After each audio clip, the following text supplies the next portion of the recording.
So at the start of the season, I released my inner pet and put together a starting 11 of who I thought would be the best signings by Premier League teams. And the results were a disaster.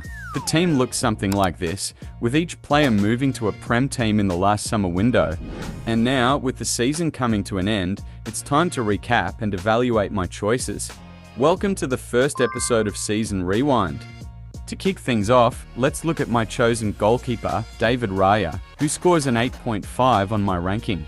Raya has excelled for Arsenal this season, solidifying his place as first-choice keeper after a successful loan spell last campaign. The Spaniard has kept over 10 clean sheets and even had a standout moment back in August, winning Save of the Month against Aston Villa. Unfortunately, Arsenal couldn't win a trophy this season, but Raya could be an important piece of the puzzle for the London side for years to come.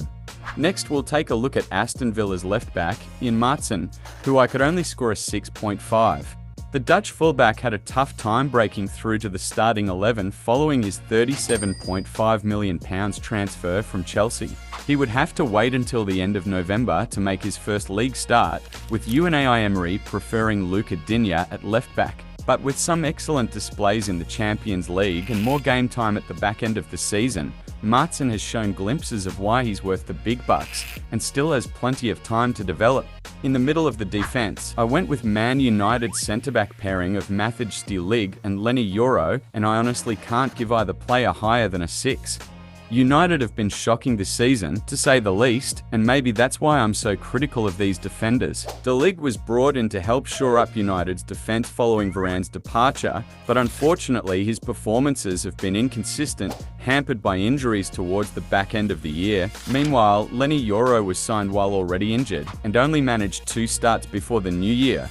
With a combined fee of over £100 million, we expected more from this defence, but if Amorim can keep them fit, then I'm sure we will see improvements next season.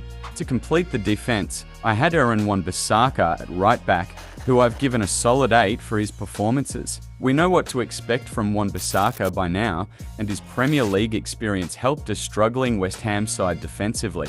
However, his offensive output hasn't been too great, but he's still managed to score more this season than he did in his last 3 years at Man United, so maybe he's showing improvements after all.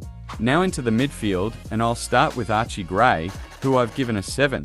It's hard to be overly critical of Archie given Tottenham's defensive woes. I had the young talent down as a midfielder, but Gray spent most of his time as part of Spurs' makeshift defence. Archie Gray was thrown straight into the deep end following injuries to Romero and Van de Ven, with manager Postecoglou forced to use him at centre-half. Despite his small stature and lack of experience, he handled the pressure well, and his versatility will surely help Spurs down the line.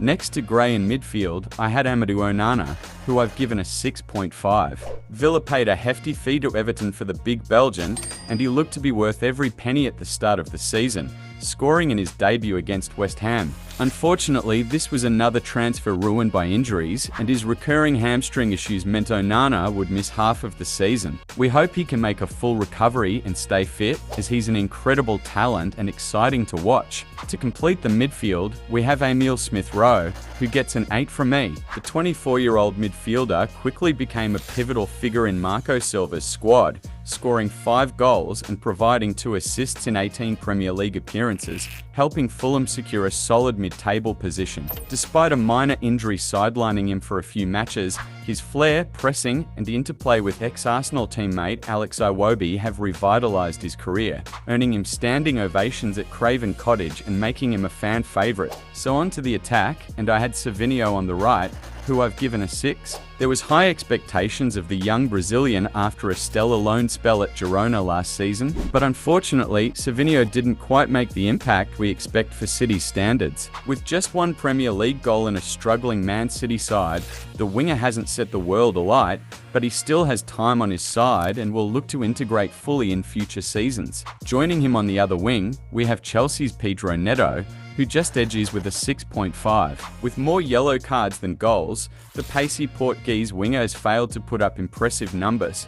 His one-on-one ability and his blistering speed have helped Chelsea on the counter, but again his inconsistency and lack of final product has been noticeable. With a price tag in excess of £50 million, we expected more this year from Neto. And finally, to finish off my team, I had Dominic Solanke up front, who gets a 7.5 for this season. The striker has shown glimpses of his impressive form at Bournemouth, scoring 8 goals in an injury-riddled campaign. With a goal or assist ratio of 0.47 per 90, he has been a standout performer in a horrid Spurs side. If Ange can manage to keep him fit, there is no doubt Solanke will be a key player for Spurs for years to come. And that completes my team. Do you agree with these ratings, and who has been your signing of the season this year? If you liked the video, then please feel free to subscribe, and I'll see you next time.